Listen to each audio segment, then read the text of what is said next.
So I realize what I have to do in response to this current situation.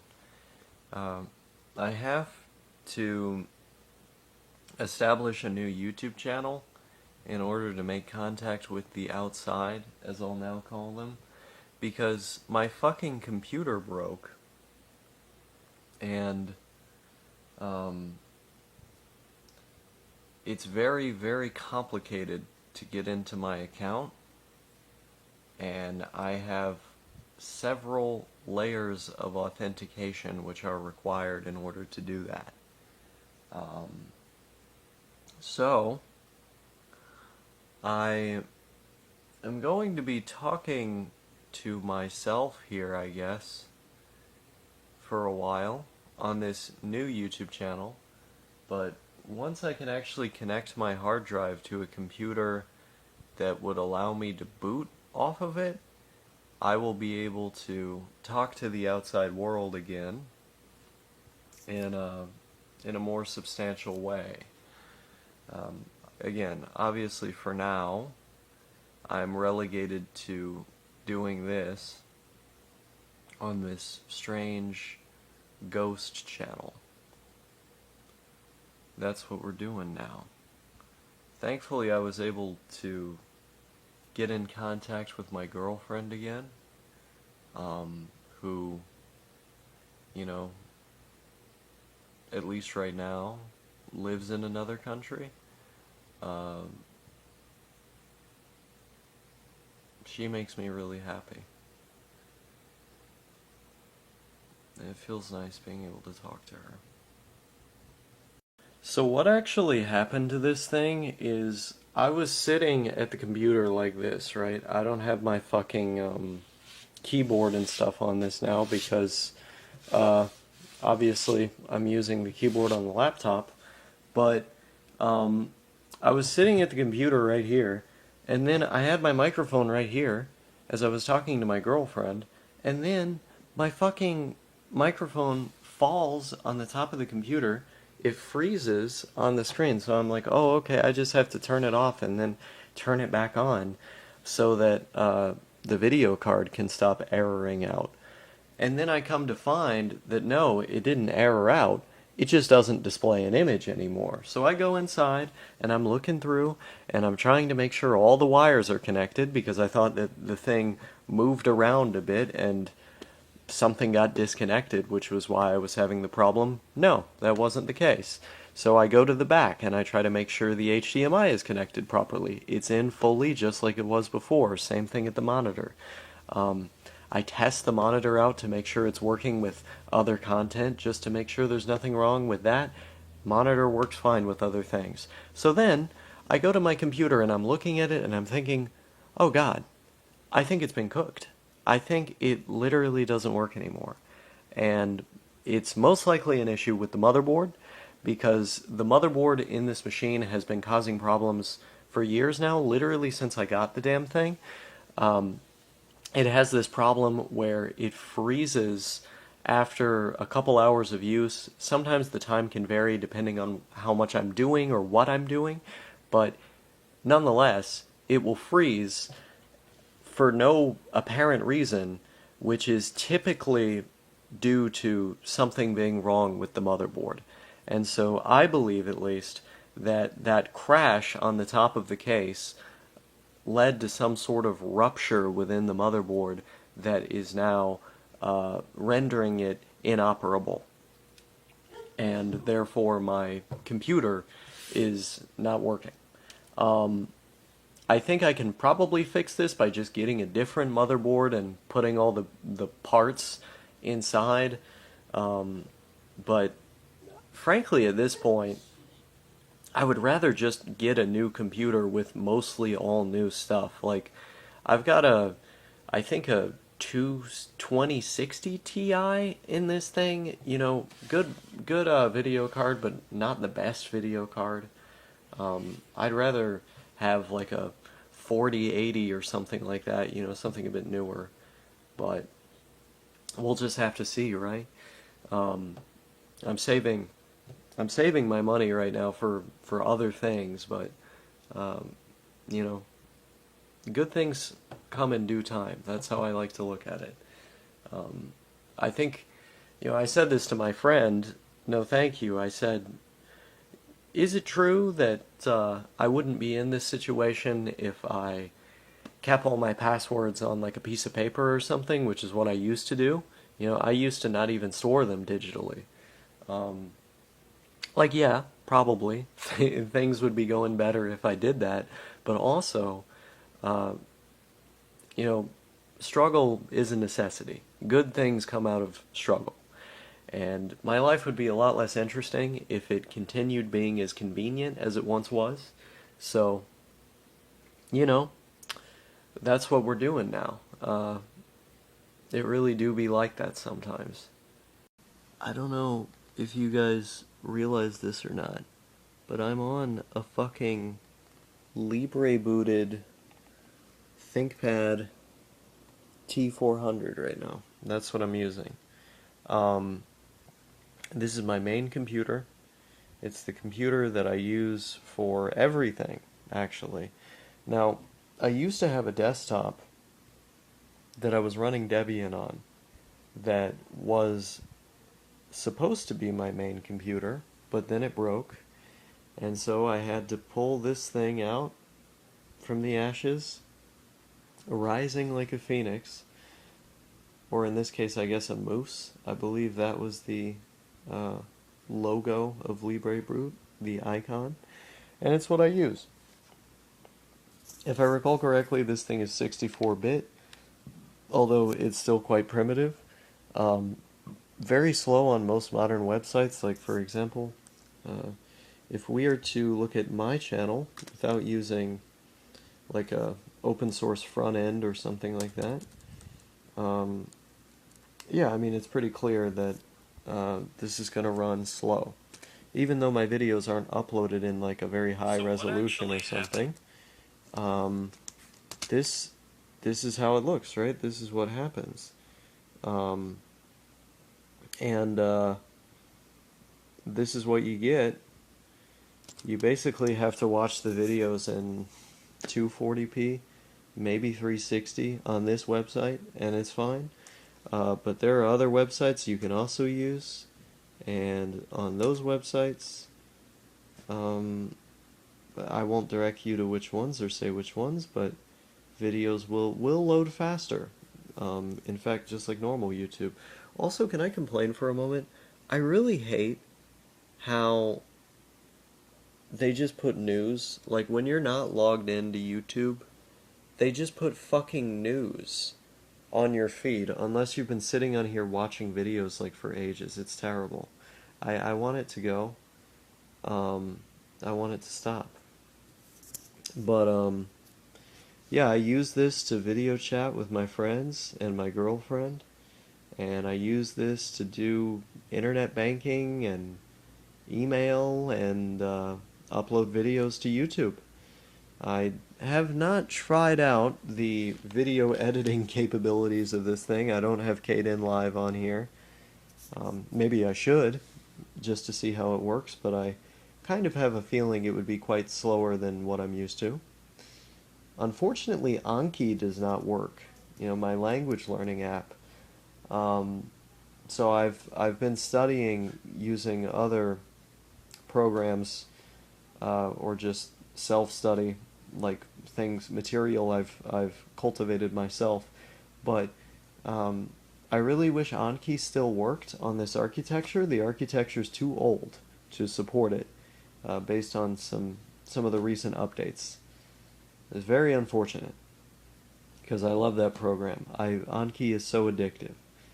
But other than that, I mean, yeah, it's like I watch YouTube.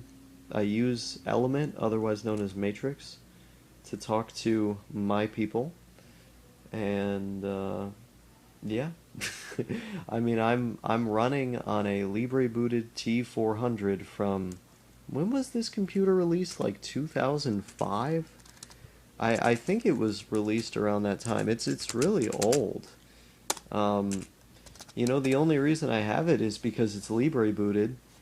The Intel management engine on the Core 2 Duo ThinkPads, the ones that use that processor, um, is able to be completely disabled, and you can boot entirely free and open source BIOS on this thing, which is why I have it. Oh, the T400 is from 2008?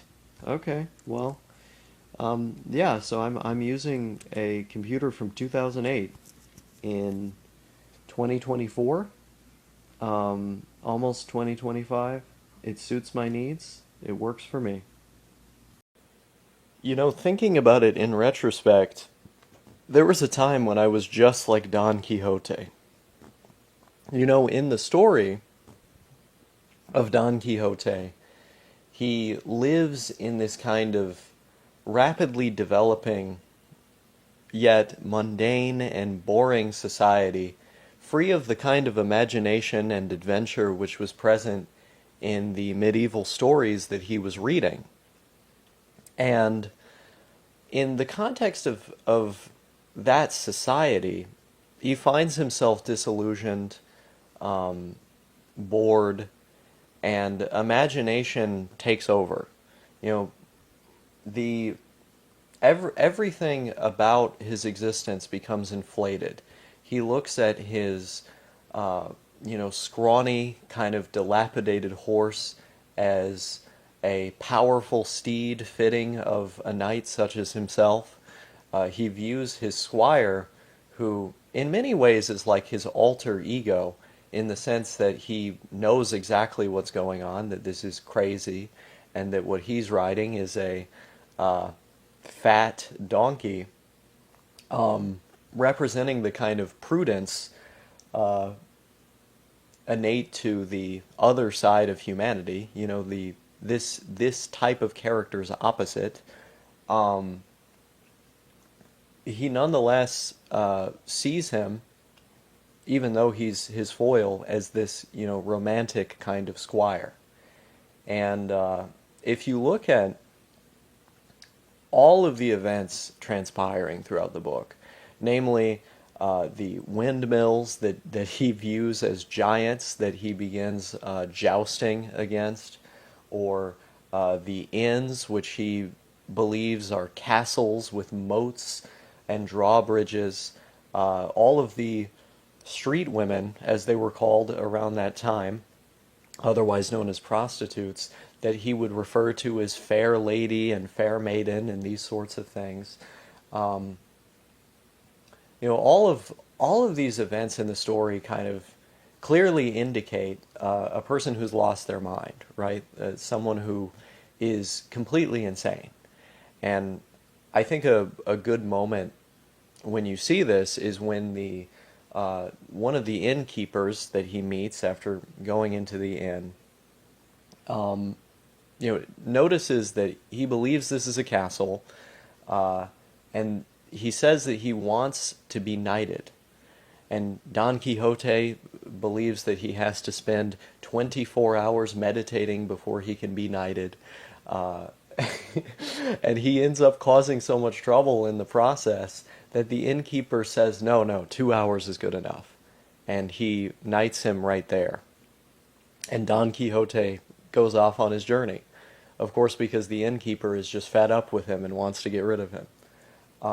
It's these sorts of events, the contrast between the other characters in the story and their view of reality and Don Quixote's view of reality, that makes the satire so funny. It's the self-awareness of the story, the fact that in a world filled with bad novels full of chivalry and knights and mages and the sort,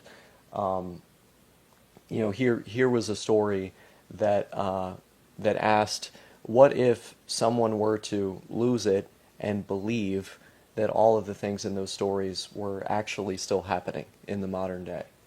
And I think it indicates a kind of psychosis someone can enter when they're disillusioned with these sorts of changes in society. And it makes me think about my own experience with psychosis because, as I've been reading this book, um, and seeing the similarities, that that that sort of contrast, that disillusionment, I can't help but remember the time when I believed that I was such an important individual as to suggest that there were cameras inside of my mind watching and surveilling my every move, that Barack Obama had a supercomputer that was controlling all of the events in history, and that I was attuned to some sort of sacred knowledge that allowed me to understand that.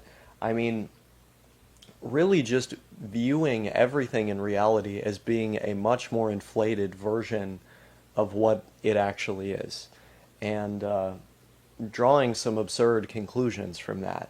The strange thing about that psychosis was that, like, it's not even like untrue that to this day you have these sort of party bosses that dictate much of the events in the United States and therefore in the world.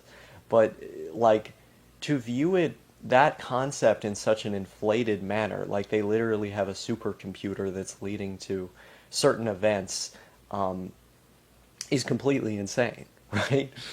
But there I was finding myself disillusioned with the society that I lived in and becoming just like Don Quixote. I really don't like the whole sports betting and gambling thing. I understand that some amount of gambling is probably going to be present in any society, and that there will always be some percentage of people who are drawn to it and want to do it.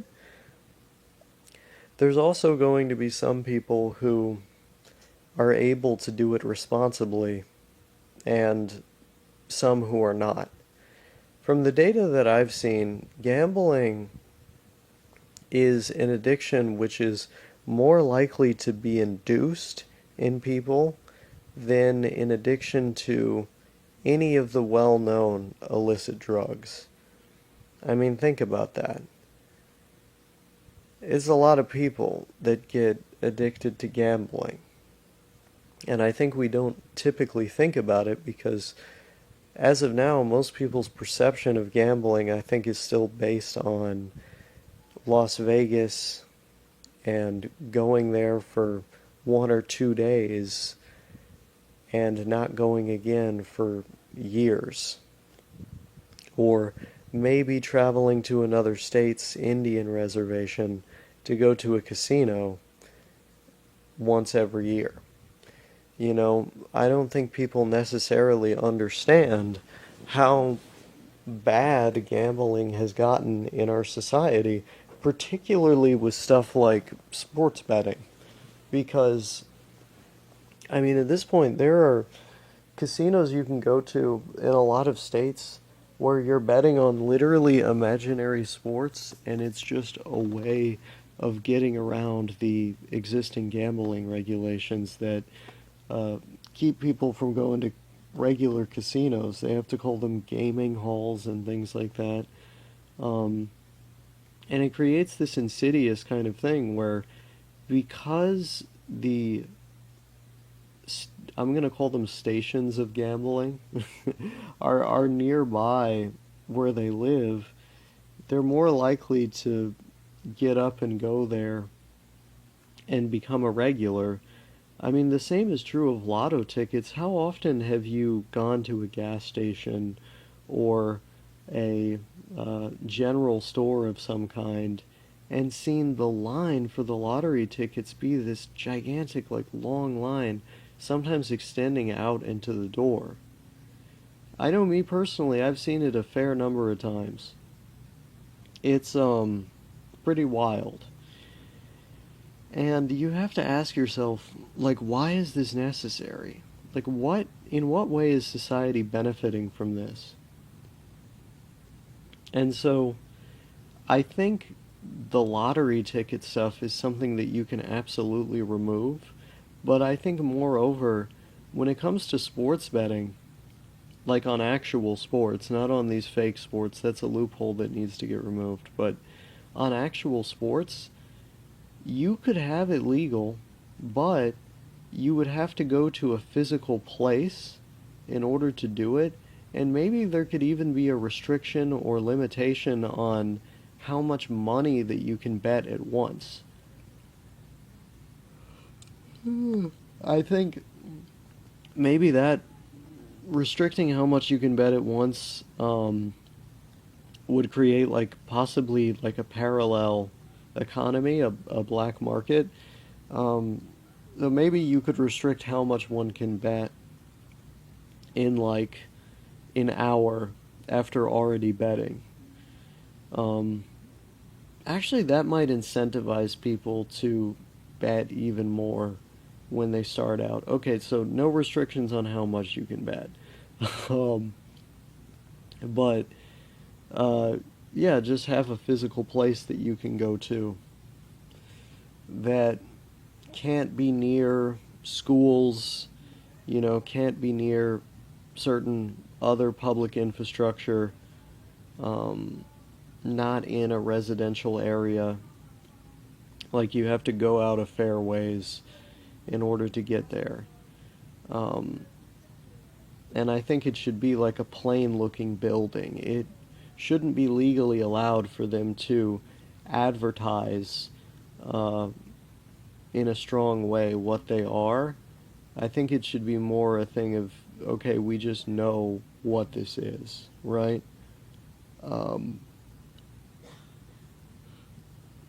and so, as much as I don't like sports betting and wish that it could be outlawed entirely, I think that would create a good middle ground where, like, you don't end up creating a bunch of gambling addicts uh, in the black market, you know, because some percentage of people would get addicted to it in the black market anyway. It's just that none of the revenue from the games themselves would go to the state. And I think at the very least with something as ubiquitous as sports, you could have a system like that set up. But again, it would have to be done in this careful kind of way. As for other kinds of casinos, that shit literally should not be illegal. Like, all of Las Vegas, like, if I were president, I would shut that shit down immediately. All of it should be illegal. And the reason for that uh, is because, unlike with sports betting, where because sports is such a ubiquitous part of culture and an important way for people to connect, such that it would create a black market for gambling. I don't think the same is true of all of the casino shit, all the slots and everything. I don't think it would be the case. You know, you could outlaw those, and maybe there'd be a very small percentage of people gambling like with their friends, but it would just be with their friends, right? You know, you wouldn't have these big underground organizations organized by the mob trying to, you know, um, have a place for people to gamble at. I think with casinos, it would be relatively easy to stamp those out. Um, the biggest problem would be like the existing install base, like how the fuck do you get them off of it? But that would just require some growing pain. I think the new people that would be born into the world wouldn't have as much interest in it. Um, they wouldn't have context for it really. I'm very, very tired right now because I only got, 4.5 hours of sleep.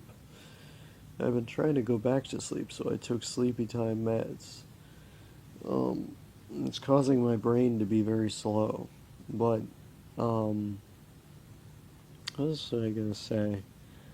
But yeah, with casinos, I think even though you would have a small percentage of people go into the black market, that loss in tax revenue is not really going to make a difference. I think it's worth losing because the gain that you would get from not having as many people addicted to gambling, or even if they're not addicted, not having as many people just lose their money, would be bigger than the gain that you would get from having it legalized and then receiving the tax money from it. Because if you think about it, casinos and gambling of any kind, like in a regulated form, is basically just a poverty tax. I mean, who do you see actually buying these lottery tickets? Who do you actually see in these casinos? Who do you actually see betting on sports? It's pretty much universally poor people and sometimes middle class people. And I think the reason for that is because when you have a bunch of people who feel hopeless because they don't have adequate health care, they're in an underpaying job, um, they know that their pension is not going to look like their grandparents or their parents' pension, when they know that the top 1% in the country owns more wealth than the bottom half of America, it creates this weird situation where like things are hopeless, like you're kind of in this doomer state, like you see the infrastructure around you crumbling and you know the only semblance of community you have left is like your local church, and even then it's not all that much is cracking up over there. It creates a situation where um, people become profoundly isolated and um, they go inside of themselves. They retreat inside of themselves.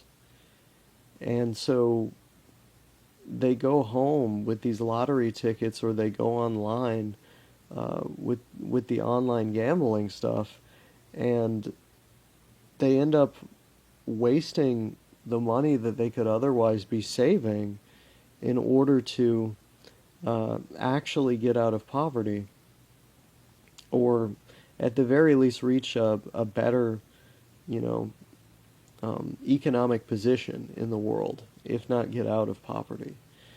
But these more practical approaches, I think, seem, um, you know, hopeless or not meaningful in any way. Like, if I'm already going to get shafted either way, why put in the work to get into a somewhat better position? It's like the people, they don't want somewhat better, they want something fully and entirely different than what they're getting right now.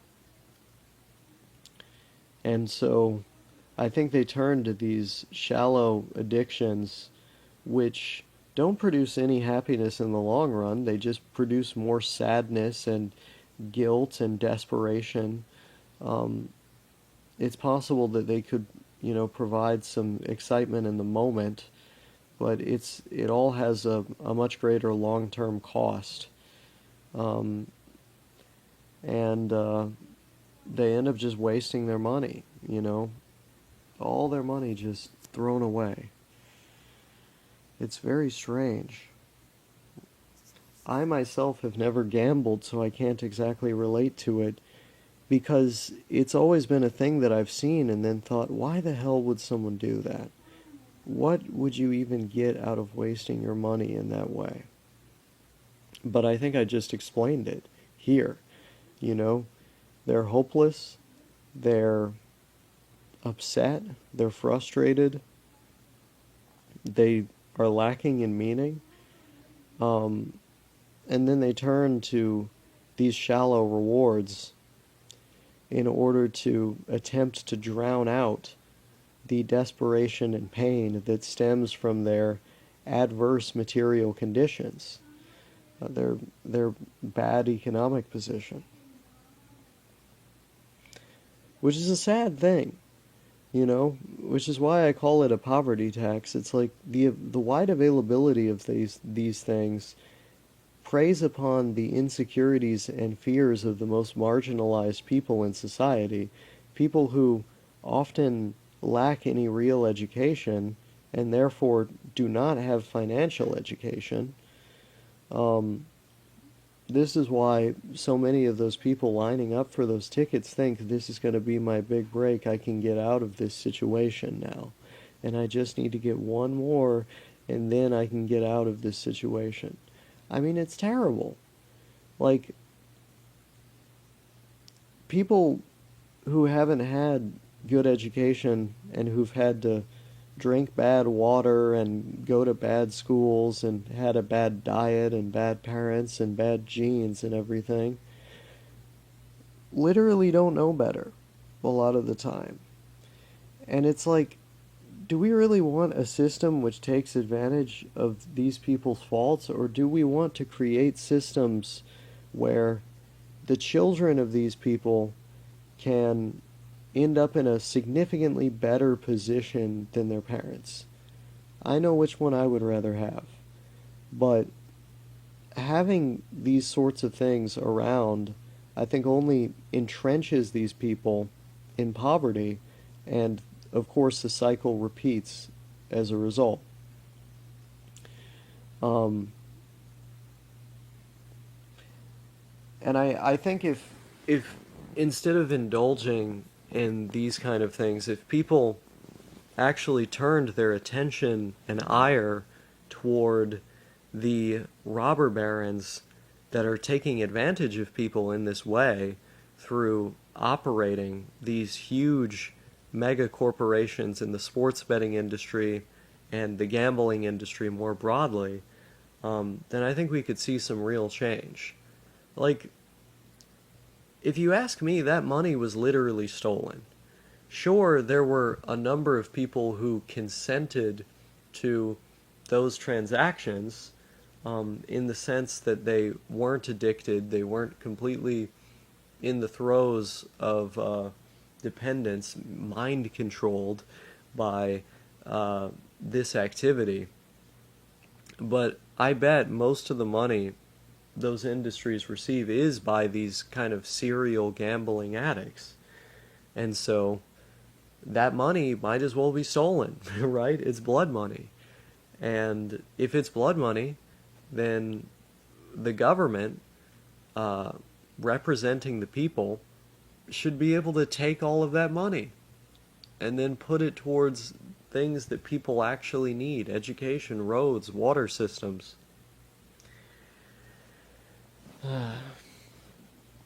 It's like, this is an industry which should not exist. And I think in particular with online betting, it's like, if you were going to get rid of any of this, you would absolutely have to get rid of that. Like, if I had to pick one thing, it would have to be that. Because, again, with these other firms, you have to actually go to the place in order to waste your money. If you just stay at home all day wasting your money, then the cycle of addiction is only going to get worse, because this is an activity which is isolating. You know? You can't peer over at the person next to you and have a conversation.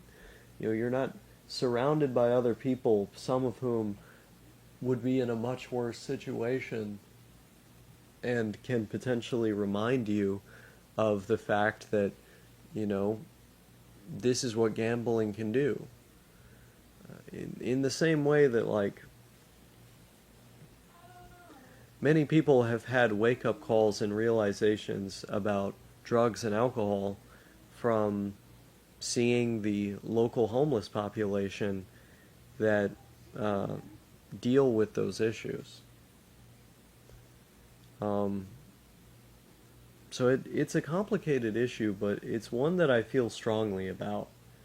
I think there's absolutely no reason for this stuff to be around. And I think we live in a kind of contradictory society because all of the available evidence points to the idea that the American people are sick and tired of corporate greed running our society and driving up prices for people and leading to people being manipulated and exploited. And yet, if you put it on the ballot to legalize sports betting and gambling of other forms, it almost always wins with a huge percentage of the vote. And it's like, on the one hand, you say you don't want corporate greed, price gouging, and, you know, billionaires to amass as much wealth as they are. And on the other hand, you're like, please take my money. I want to be exploited. So which is it? The answer is it's not one or the other. And I think these contradictory beliefs in the people are part of why it is so difficult to actually enact meaningful changes that improve people's lives, because I think on some level people don't know what they want. And by that I mean there are inconsistencies which cannot coexist with one another when establishing a system to materially benefit people. So like gambling and having that stuff legally available is not consistent with a project of national renewal that puts people back to work and ends with people having more money in their pockets, a more harmonious kind of society. Those things don't go together, but people would insist that they want them both. And so it can be tremendously frustrating for me. I think it used to be frustrating because I didn't understand the appeal or the draw, but then over time, as I understood, some of the mechanisms behind why people actually do this stuff, gambling, it became immensely frustrating that a industry that is so manipulative by its very nature would be allowed to exist. It's immensely frustrating. I feel like I used to take some almost aesthetic comfort in sadness, but these days it just feels bad. Like, for basically the entirety of today, I've been feeling on the verge of a panic attack, but not quite having one. And I've been trying to study my Spanish and do the kind of things that I would normally do, and just breaking. Having my head filled with all these negative thoughts and distractions, as I'm, recently coming out of a very difficult relationship which was wrought with just abuse after abuse, miscommunication and misunderstanding after the other. And neither one of us were particularly compatible for the other. On top of all that, didn't end on the best terms either, sadly. And so here I find myself thinking about all that and just going through it and unable to really lock in the way that I normally would. And I look at my past self, some of the videos I used to make about being sad or things that I was going through. I almost talked about it in like a romantic type way when I was a teenager. Like when I was a teenager, I would talk about those sorts of emotions like they were this form of artistic beauty or something. It's like now I just see them as an inconvenience. I really don't know how I was able to be so melodramatic. I think maybe one of the words for what I'm trying to describe is like a prima donna or something. But um, the type of literature that I was reading a lot of at the time definitely played a role in me thinking like that. Because I would read, you know, The Trouble with Being Born, Notes from Underground, all the Charles Bukowski novels, and like Schopenhauer and all this stuff. And, I really liked philosophical pessimism. That had been a huge source of comfort for me in my life at the time. And I was trying to sort of um, use that in my videos. Uh, I was trying to express those things in my videos to, uh, I suppose, help some other people in the way that that stuff helped me. But it's like I don't feel the romanticism or the art in it anymore. I don't feel this like overriding uh, feeling of like bigness, grande. I don't have that. Um, I I don't have that those big, third eye opening type feelings anymore. It's like I'm too old to be feeling such big things. Um, Instead, it's just like, yeah, these problems are fucking annoying, and I don't want to be dealing with them. I want to be doing stuff that I like doing, um, but instead, I'm being burdened by all this nonsense. And I'm hoping that I've obviously all of these situations are a this too shall pass situation, right? Like that's always the case with this stuff. Um, but I'm hoping that this will pass sooner rather than later, because I really just want to get back to my normal self and even better.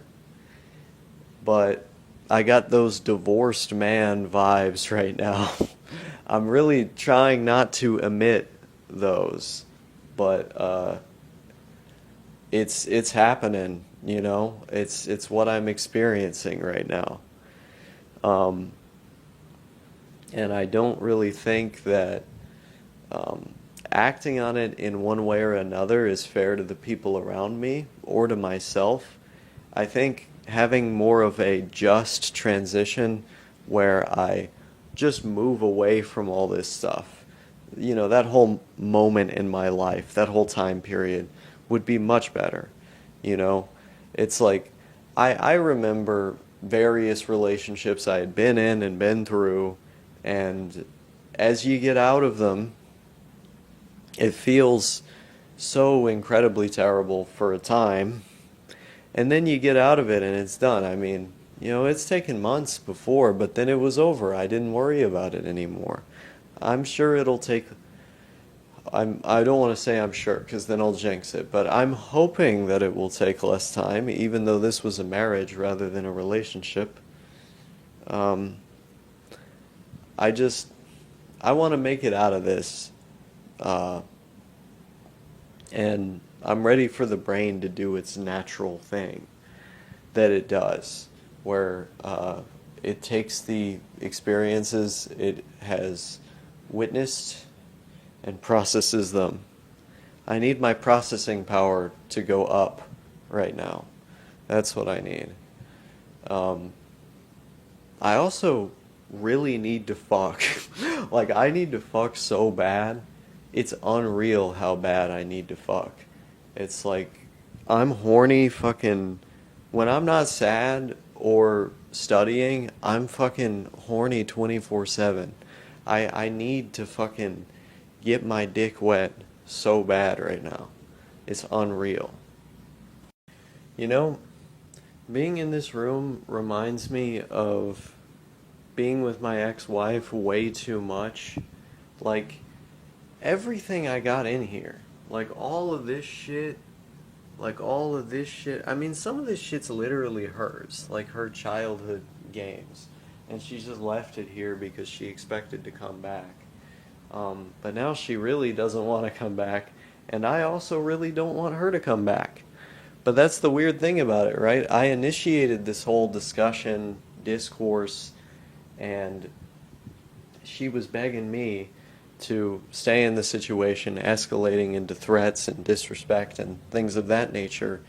And I also found myself thinking, I don't want this to end on some level. Even though I very clearly wanted the abuse to end, the mistreatment, the disrespect, and being around someone with that much depression and disinterest in kind of daily activities, um, and the kind of insistence on making things negative, either through arguing with me or uh, directly um, attempting to persuade me into being sad while I was attempting to pursue the opposite. Um, these sort of toxic dynamics, word games that she would get into with me, things of this nature, were no good. I don't think they were good for either of us. But I find myself, I think because this is what happens when you get over really any relationship, um, thinking about her and thinking about the times which we spent together, which were genuinely good, and wishing that I could have those times again. Even though I know it's a fool's errand to pursue such a thing, and even though I know full well that those times are over, any love that was there between us, gone. And moreover, it wasn't so much that I loved her as much as I loved an idea of her, an idea of who I thought she was, someone who I was misled into believing existed, someone who was nice, caring, and the like. I came to find it was very much the opposite. But, you know, didn't stop her from claiming that I was the one at fault each and every single time I desperately attempted to be nice to her and be respectful and understanding while I was getting berated, you know? This is a pattern for me. I'm used to being mistreated like this in relationships, and I almost feel like people of this caliber, of this type, can sniff out something about me that leads them to want to behave in this way. Um, and I wasn't going to stand for it. I couldn't take it. I couldn't do it. And now I find myself here, but the weird thing about it, once again, is I'm thinking about her. I'm thinking about the good times and getting angry and upset over how things ended and how they went, having trouble processing all of it. And I come to associate this room and so many of the things in it directly with her. And I feel as though I either need to just get rid of everything in here and go live somewhere else, or what I need to do is have a really honest look at myself and everything in here and say, okay, you know, things are different now. You're different now. This place doesn't have to be defined by that time in your life. Um, I think that's what I have to say. And you know, it sucks because I got this place like exactly how I wanted it. Like, I got my fucking map up here. I got my fucking little, like, 9-inch Philips television with the Japanese Xbox hookup to it. A broken computer, which doesn't work, but it was a pretty good gaming computer when I had it. I've got fucking my Xbox games, Wii U, PS3, original Xbox, Sega Saturn, and like over here it's like Dreamcast, fucking PS1, NES. Like you turn right around, it's fucking American Xbox 360, Xbox One, Wii U, PS4, PS2 hooked up to a RetroTink 5X, which greatly improves the picture quality, especially because it's upscaling from component. And then I got my fucking GameCube and Super Nintendo over here, up on this little thing, like a fuck ton of PS2 games, and Super Nintendo a little bit, action going on and some PS4. It's like, I have literally, also I have a tiny, tiny guitar there. I have literally like everything that a gamer boy, I guess that's what I'm going to call myself in this video, could want, right? But I also have a lot of memories that I associate with these things that I'm surrounded by, like namely playing a lot of these games with her, or playing them around her, or having a list in my head of games that I wanted to play with her or around her to show off to her. You know? Like I used to always think about that, like what would we both like? What, is really cool that I'd want her to check out? I'd be thinking about that all the time, and I had like all these different things kind of worked out in my mind. Um, like, oh yeah, I'm not going to replay this right now, or I'm not going to play this right now because I want to do it with her, you know? And like, I have to rework my entire brain because I had it organized in that way. And it's kind of sad because like that was the one thing that we really had in common. Like we didn't have much in common. Let's be real here. It was kind of a miracle that it lasted as long as it did, given that we were completely incompatible with one another in terms of our communication, in terms of our personalities, in terms of our history, at least as she would put it, regularly made fun of me and berated me for being from a different economic strata or class. Um, and so in her mind, we were incompatible in that respect as well, which culminated in her behaving in certain ways, which created an actual incompatibility in the sense that like one person was mean and the other person was not, you know? And that's going to create some incompatibility. But it's entirely synthetic, right? Like it's created out of this notion that there's something wrong with someone simply because they're, grew up poor.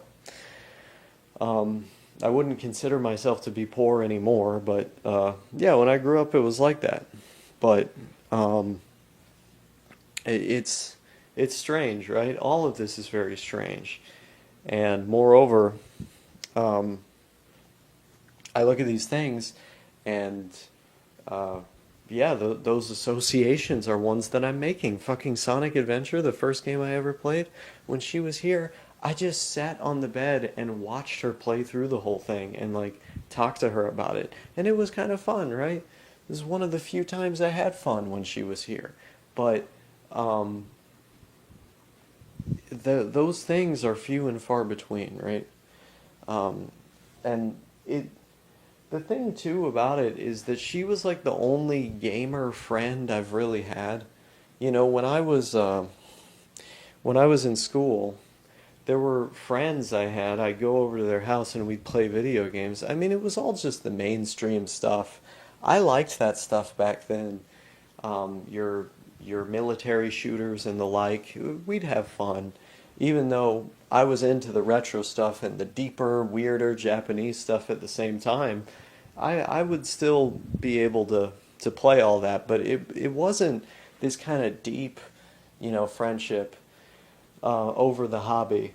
Yeah, I did have one friend that I didn't get along the best with. He liked to talk a little too much. I'm not going to lie here. It was a bit disrespectful to everyone around him, but he liked retro stuff.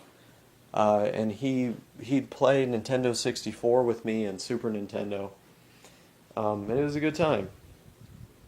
The couple times I went over to his house, but he kept having to change foster parents. Sucked for him, I'd imagine, but I fucking hate this world sometimes. When I think about it, really. Like, um, you know, I'm generally a pretty happy guy, and I got a lot of love for the earth and the people in it, but it's times like this when I do feel more of that kind of disdain for life. Because I go through the motions and the emotions, and a lot of stuff ends up getting drudged up in the process, right? I can't enjoy some of my favorite things because I've got this bitch nibbling at my neck from afar. She's not here. She's never going to be here again, and yet she's in my mind. My mind's eye is conjuring her up and the feelings and things that I associate with her, and causing issues for me, causing trouble for me. And I don't like that, you know? I mean, it's readily apparent that I do not, but I'm ready for that to go away. I'm ready for those thoughts and feelings to go the hell away, man. I want to get level. I want to get normal. And I mean, realistically speaking, I'm sure I will find another friend that I can hang out and play this sort of stuff with and enjoy this sort of stuff with. I don't know who they are or where they are. Or if I'm, just going to have to enjoy this hobby by my lonesome as I have my whole life. Who knows? Maybe I can find a friend like that through producing more videos which focus on these topics, this stuff, these items. Maybe I'll find a friend who's like-minded, and we can hang out and game sometime, and I won't have to stick around a foul-mouthed, mean, cruel kind of bitch. I saw those boundaries being stepped all over with no recourse, and couldn't do it. I just couldn't do it, man. You get cheated on, you get insulted, you get yelled at. You just can't do it. You find yourself disliking yourself as well because of certain behaviors you engage in, and retaliation, yelling, and the like. It's like, that relationship's putting you in a bad place mentally. It's making you behave in the wrong ways. This is not right for you. But that doesn't mean that it didn't begin for a reason. Even though there was some manipulation involved on her part, portraying herself as someone that she was not. It's also the case that there were some genuine points of connection as well, right? And so, we'll have to see how it goes with my mental recovery, and trying to get level again. We got to get there. There are a series of material conditions which all of these Spanish and Portuguese speaking countries basically share, which is relative capture by countries in the imperialist West, so major exploitation of resources, coup d'etats, and the CIA attempting to stoke instability in said countries. They also tend to share religion and very often same ethnicities of people. And the enemy in all of these countries is the same, which is primarily the United States, but more broadly speaking, the Western countries. And so if there were to be a kind of pan-Iberophonic movement, all of the Portuguese and Spanish-speaking countries coming together as one bloc with its own unified currency, its own political will on the international stage, you could begin to see them argue from a position of strength in the same way that the EU can, in the same way that Australia and New Zealand together can, or the United States by itself can. I think even just like on a smaller scale example, it's like, why do people form unions in their workplace?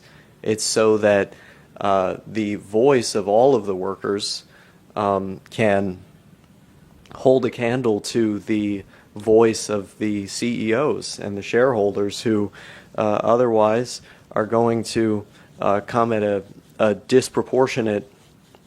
position of disproportionate power. The point of collective bargaining is to kind of even out the playing field a little bit and actually get things for the workers because the workers have a unified voice in the form of their union. It's the same kind of thing. That's an example of exploitation in the workplace being remedied to an extent, ameliorated, but through this geopolitical bloc, you would have exploitation of a different kind, economic imperialism by larger countries, multinational companies from so-called first world countries and the like. You could begin to claw back some of this. You could start seeing these countries pull together their resources, from what would have otherwise been like a series of small countries having this lithium deposit here, this coal here, these diamonds here, these little bits of everything here and there. You could have them actually share the wealth of those resources across these multiple countries in order to improve the material conditions therein and invest that money into ending corruption, improving healthcare, housing, education, and so forth, instead of selling off all those resources generally like as low as they can go to multinational conglomerates and billionaires from other countries. I mean, it's a startling statistic. The fact that like about 40% of the mining in Latin America has had some Canadian company involved. Like there's a Canadian company involved in like 40% of the mining in fucking Latin America. It's insane, right? Why are those resources not being shared by the people, the money made from those resources being divvied up for things like social services and improving the overall material conditions?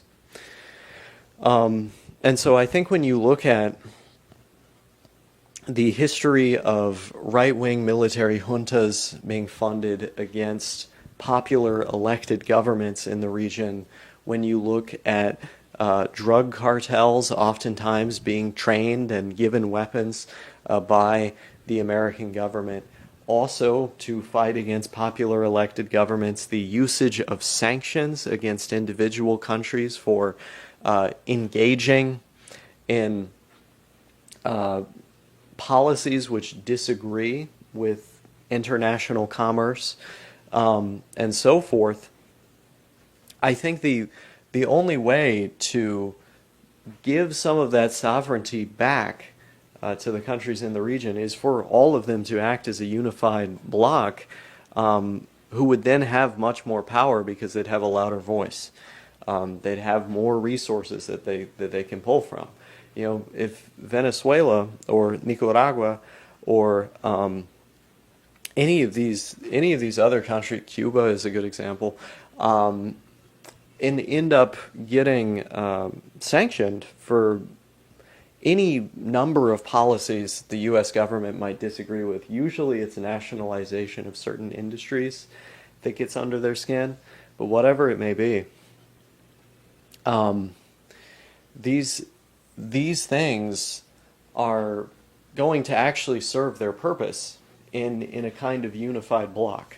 Because as it stands, they might nationalize some resource and then they can't sell it internationally because they get hit with sanctions. They might come up with some great healthcare policy or something and then they get hit with international sanctions. I mean, the great thing that was happening in Bolivia was nationalization of the lithium deposits. And they have the largest deposits of lithium in the entire world. And what happened just a few short years ago was the military, with help from the CIA and the support from the American government, deposing of the popularly elected president who had, according to almost all the international observers, with the exception of the one that is literally run by the U.S. government as a propaganda arm, it was free and fair, right? All the other international observers said that, they were there, they monitored it, they checked it, it was fair. And yet, the military deposes of him with the help of the U.S.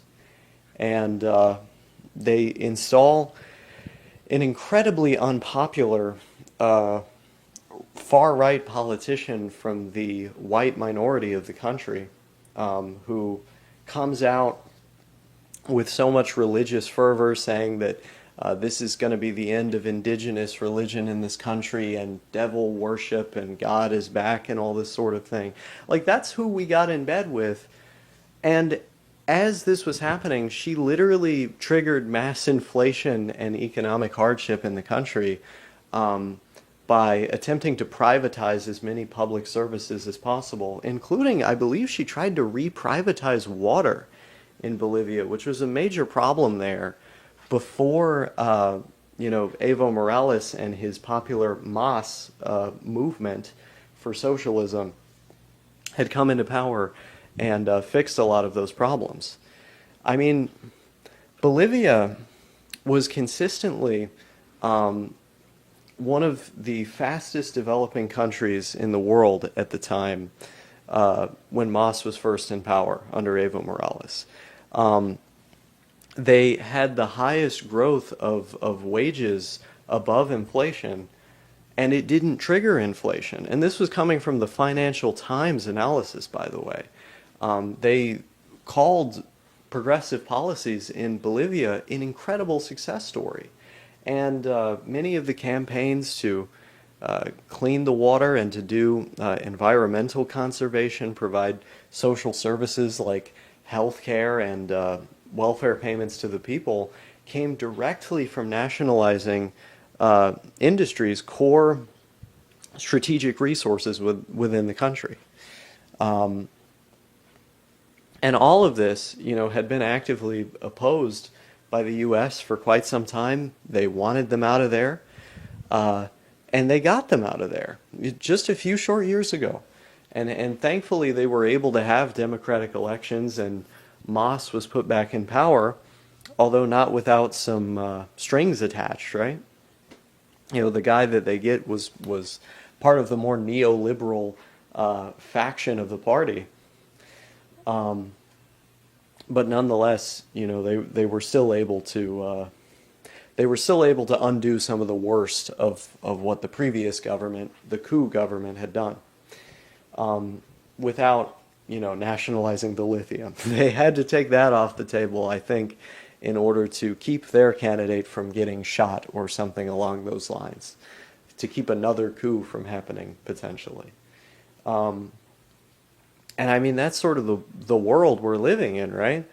The global network of capitalism functions in such a way as to alienate and exploit the international proletariat, particularly those that exist in developing countries. And it just so happens that, a huge number of the developing countries in the global south speak an Iberiophonic language, Portuguese or Spanish, and they happen to be near one another. And as I've laid out for the examples of genocide of natives by far-right governments, we've installed environmental catastrophe as a result of the war on drugs, which I didn't even touch in this video, right? The fucking planes of cancer-causing pesticides that, we don't even use in America because they're so bad, that we just spray onto the fucking coca plantations that some indigenous farmer who's been planting this stuff for hundreds of fucking years was working on, so that he can barely make it by with his family. We just completely destroy the plantation, and in some cases in violation of the sovereignty of the country. Like Colombia's current government has told America to stop doing this, and like we're still doing it. So, how much sovereignty do these nations even really have? It's an open question, right? Um, I think if what history has taught us is that when they try to act alone and kind of puff their chest out and exert some sovereignty, well, you see what happens. There's a military coup or an invasion in some cases, like there were multiple wars in Latin America when Reagan was president, right? Um, or they'll sanction you to in an attempt to bring the country to its knees and cause political instability, which doesn't harm any of the leaders in power, right? It only harms the people that live there, uh, who need medicine, who need um, international commerce to bring economic growth to their country for, fear of rising unemployment and inflation or some other macroeconomic consequence. And so um, it's bad, right? Like it's the sheer amount of power that we have over these nations because they have to trade in U.S. dollars. Um, it's not okay, right? It's some evil empire shit. And it's not so much that like states themselves, like there are good states and there are bad states. No, they're all bad states, right? There's always going to be bad states, because that's just what happens when you have an organized government. But I'm also not attempting to look at this through a moral lens, even though I know that I am partially because I'm talking about um, uh, sovereignty and human rights abuses and things like this. But the reason I bring those things up is not so much to say, oh, look at this is so atrocious, this is so horrible. It's to point out the fact that from the framing of the people who are engaging in this behavior, the so-called liberal democracies with the US and such, um, they frame all of these fights as a kind of fight for freedom and tolerant liberal values, when it's entirely an economic war that they're fighting against people who consistently have tried to lift themselves up out of poverty.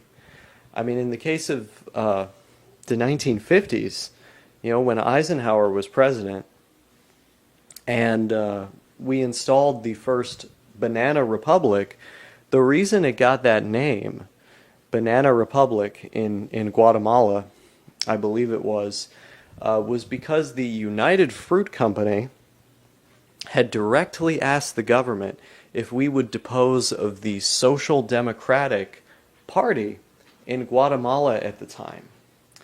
And we did, right? We just went in there and got rid of them and installed a Banana Republic. That is where that term comes from. And the Latin America is wrought with terrible, disgusting history like this. And the blood is all on one, particular power's hands. Um, and again, it's terrible and disgusting from the framing that these people purport to believe in, right? This notion of tolerant, liberal values, freedom, and so on. They're not representing those things by deposing of popular elected governments. Um, and so I think the entire idea is a sham, right? It is, if there are governments which become more liberal or more tolerant in various ways as a result of U.S. intervention, it was never the goal. It was entirely like a side effect or a consequence that maybe it was welcomed, but they weren't really looking for it.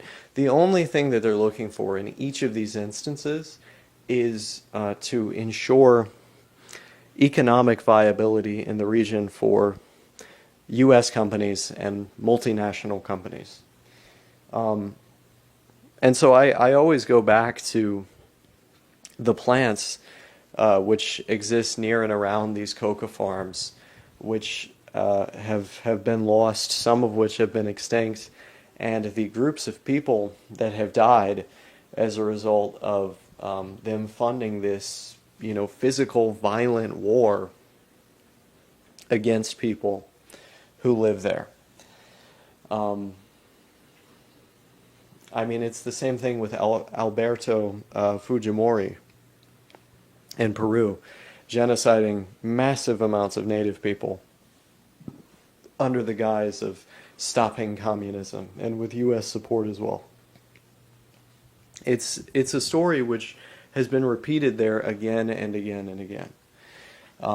And the only way, in my view, to remedy this situation is to create a unified bloc, probably with either Brazil or Mexico at the center of it, because those are they have very large populations and a lot of power on the international stage relative to other Iberophonic countries.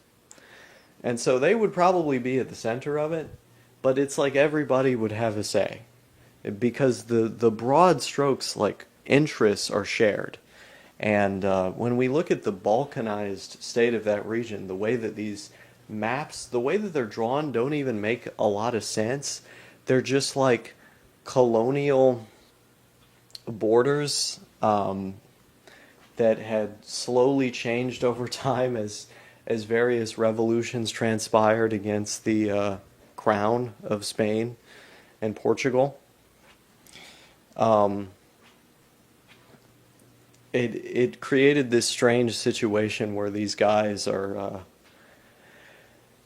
living on tiny slivers of land that don't make any sense as entirely independent countries totally on their own. And unless you specifically view those maps as a product of people who were attempting to keep the guys who lived in the region in poverty and to exploit them and to prevent them from developing any sort of self-determination. And so, as someone who is concerned about these sort of issues and who wants more political change, like, I want to live in a world where countries can try various things to see what works, progressive policies which haven't been implemented before, or otherwise things that have been theorized about. In order for that to work, you need to have a popular world currency to compete with the U.S. dollar. Because as long as they have hegemony over dollars and trading in dollars, they're going to shut you down, right? As soon as they get wind of what you're doing, if they don't like the idea of it, what it looks like, they're going to shut you down. It's going to be over.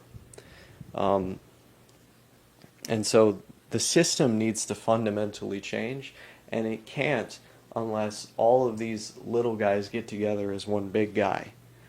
Then they can stand up. I'm trying to think if there's anything else I want to talk about in this video.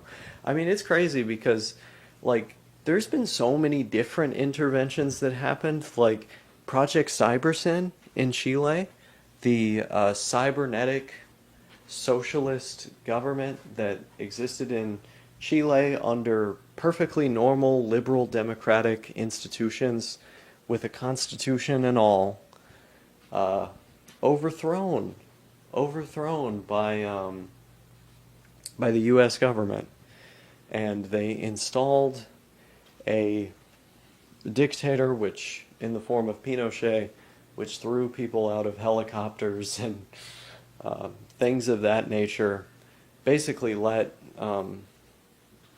international companies completely rob Chile after the various economic successes of Cybersyn, which was central planning of the economy and distribution of resources using modern computers. Now, I say modern, this was modern in the 1970s, but it was a revolutionary idea, one that they didn't really have access to in the Soviet Union because they were cut off from international trade and computers and had to create pretty much all their own stuff. And so they had to plan everything out by hand. And obviously, like, you're going to run into some economic calculation problems if you're literally writing everything out by hand. Like, you could have the most skilled mathematicians in the world, and that's probably not going to work. Um, and there lied a solution in the form of cybersyn in Chile, right in the US's backyard. And Henry Kissinger and others in the Nixon administration at the time knew this and actually went on record to say this, that for that exact reason, Allende's Chile needed to go down. It needed to go down because they did not want to inspire those kinds of sentiments in the U.S. By exposing people to a liberal, tolerant kind of democratic country, which also happened to have central planning of the economy. And what was, so far at least, successful central planning, right? It's a terrible thing. It's a terrible shame. Who knows what it would have looked like if they had been allowed to persist and had the freedom to continue their experiment.